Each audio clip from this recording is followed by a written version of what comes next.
Imagine the incredibly complex world of medicine. I mean, from the revolutionary research that promises future cures, all the way down to the simple pills you might take every day. Now picture that entire global system, the one responsible for our health and well-being, facing this massive fundamental shakeup. And it's being driven by global politics, economic pressures, and just a profound reevaluation of trust. So today, we're embarking on a deep dive into the pharmaceutical industry. We're going to explore how recent legislative changes in the U.S., the specter of new tariffs, and these simmering geopolitical tensions are creating what you can really only describe as a seismic shift. A shift in how medicines are researched, developed, manufactured. This isn't just about trade agreements or, tariffs. It's about the very structure of drug development and those intricate supply chains delivering vital medications worldwide. Our mission for this deep dive is pretty straightforward.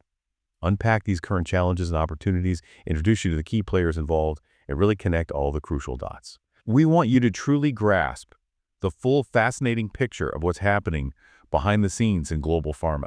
So let's dig in. Yeah, it's certainly a pivotal moment, isn't it? And one that really touches every single person on the planet in some way. Absolutely. And the early rumblings of this profound realignment, they really started gathering force back in late 2024. That's when the U.S. introduced something called the Biosecure Act. This piece of legislation definitely set the stage for a lot of what we're seeing unfold now, didn't it? That's exactly right. The Biosecure Act is, well, it's a very significant piece of legislation.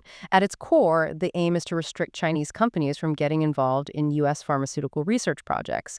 And the primary driving force behind this, it's a set of pretty serious national security concerns. Okay, but digging into the details of the Biosecure Act, one company in particular, WuXi AppTec, that's pronounced WuXi, became the immediate focal point. Why this specific company? Why was WuXi AppTec singled out? And what made their involvement so critical to the U.S. pharma scene? Right.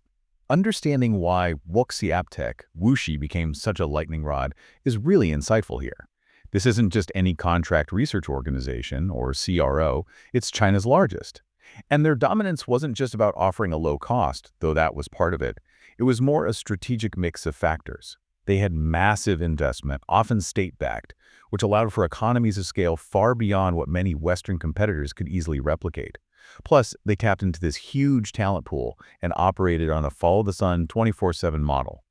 This created a whole research and manufacturing ecosystem that offered, frankly, unparalleled quality, speed, and reliability. It made them virtually impossible for many others to match without decades of similar investment. Wow. So it wasn't just a matter of being cheaper, it was actually being better in terms of that efficiency and scale. This really highlights a massive historical shift, doesn't it? I mean, you said 30 years ago, outsourcing pharma R&D was pretty much unheard of. How did we get here? How did companies like WuXi AppTec, WuXi become so central? Indeed. The shift really kicked off about 20 years ago. You had major pharmaceutical companies facing these escalating R&D costs and immense pressure to bring new drugs to market faster. So they increasingly turned to these contract research organizations, the CROs. These organizations could handle almost everything, from the initial drug discovery phase right through to clinical trials. What was once kept strictly in-house quickly became standard practice for outsourcing. Even the biggest pharma players started relying on CROs for the majority of their projects. WuXi AppTec, WuXi simply rode that wave, didn't they? They provided a superior service at a very competitive price point. And the underlying concerns driving the Biosecure Act, you mentioned national security, but it seems there's maybe a dual nature to it. Precisely. On one hand, you have those clear national security worries. These are fueled by suspicions that American genetic information, which is often part of these research collaborations, could potentially be transferred to the Chinese Communist Party. That's a major concern.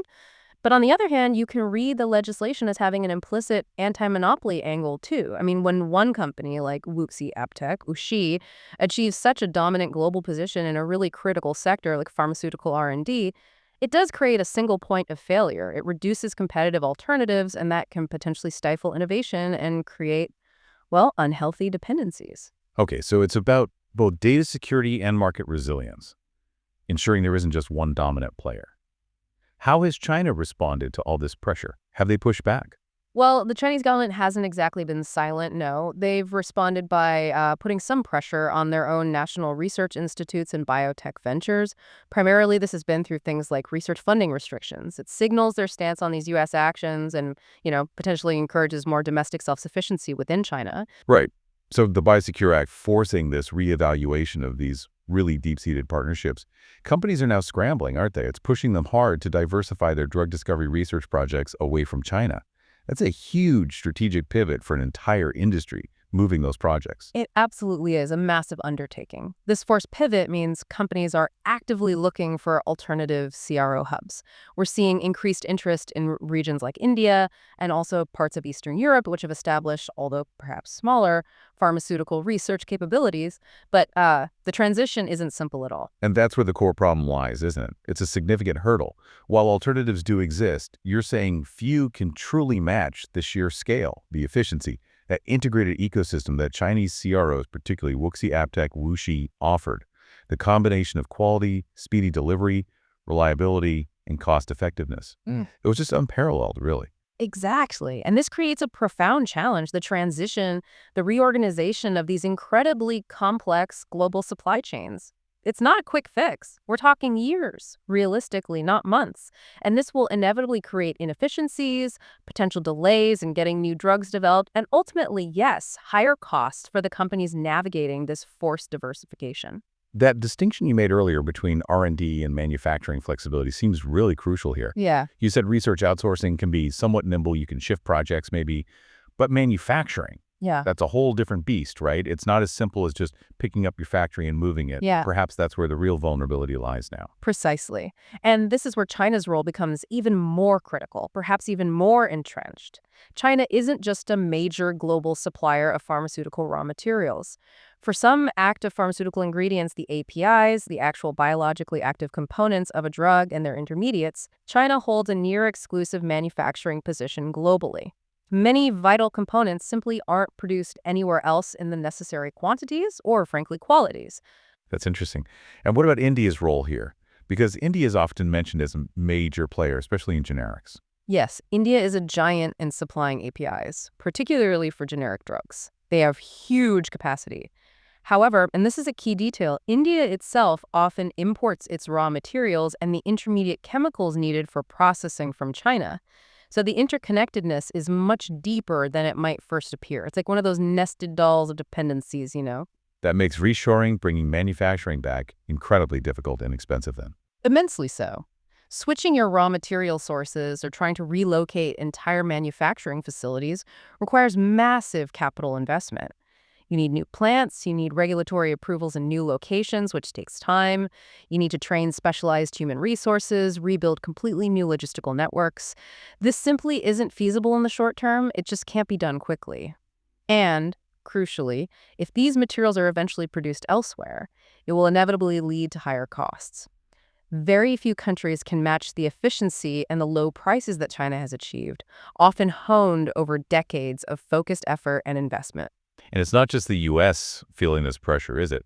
Japan, for example, is also heavily dependent on China for pharmaceutical raw materials, I understand. That's right. You look at essential things like antibiotic raw materials. Many of those were once actually made domestically in Japan, but now they're almost entirely imported from China. It really highlights a widespread vulnerability across many developed nations. Is there any sign of change there? Well, there is a glimmer of hope, perhaps. We recently saw news that Meiji Seika Pharma in Japan has actually resumed domestic production of certain penicillin-based antimicrobial raw materials. Now, it's a relatively small step in the grand scheme of things, but it underscores a growing recognition of the critical need for diversified supply bases, especially for medicines vital to national health security. It's significant in terms of strategic intent, at least. Okay, so just as companies were starting to grapple with this monumental reevaluation of partnerships and manufacturing locations, bam, another challenge emerges. This time, it's the proposed Trump tariffs on generic APIs and intermediates coming from China. That must have sent another shockwave through the U.S. pharmaceutical market. Indeed. A bolt from the blue for many. And Chinese companies, predictably, are already exploring workarounds. They're looking into options like maybe exporting through Japan or India to try and bypass these potential U.S. tariffs. It just illustrates the adaptive, often quite clever strategies at play in global trade. India, though, seems to be playing a very savvy game here, don't they? They certainly appear to be.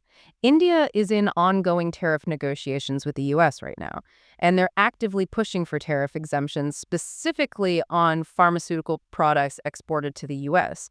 This is in stark contrast to, say, a 50% tariff being negotiated for some other product categories.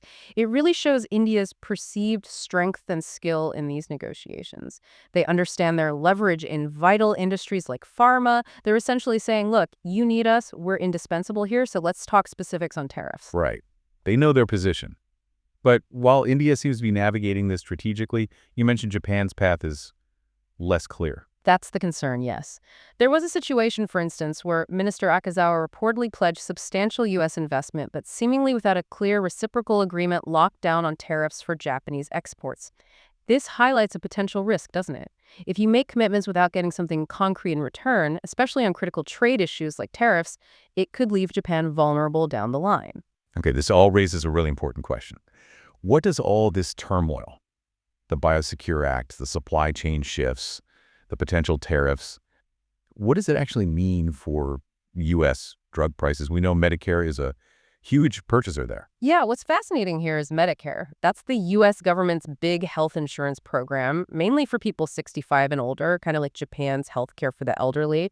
It's the single largest purchaser of generic drugs in the U.S., and because of that scale, it boasts world-leading price negotiation power. They use their immense purchasing volume to really drive down unit costs. However, if raw material costs start rising significantly, either because of tariffs or these major supply chain shifts we're talking about, then manufacturing costs will inevitably increase too. And that could, unfortunately, nullify some of Medicare's hard-won negotiation strength. It could push prices up for consumers and the government, despite their best efforts to keep them low. That's a critical point.